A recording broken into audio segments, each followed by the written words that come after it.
соло пробив, меѓутоа и извонредна реакција на голманот на гостите. Се враќа на Пабло минута. Првиот Хоаки нафрла Завршницата од надпреварот за негова е прв погодок. Нова шанса за фудбалерите на Спортинг, обид на Сангој, многу значаен погодок за аргентинецот и за неговата екипа, затоа што во тој момент Малага поведе со последните моменти од надпреварот, уште еден обид на противната страна, шутираше Адриан, 60 на секунда голот на Рондон Пабло по еден гол на двете страни, побод за Тандер и Спортинг, кои што се надигат на 80-тото и 19-тото место. Ако е за утеха, Хавиер Клемете на домакините со 4-1.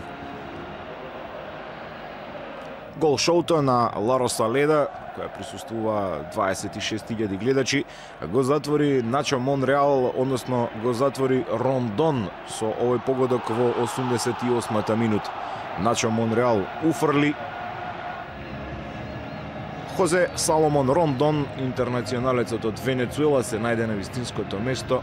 Немокен Роберто Малага конечно стигнува до победа, која што ја врати при самиот врв на табелата. Сега Малага е на 6-то место со реални шанси за 4-та позиција. Победа против Сарагоса од 5-1.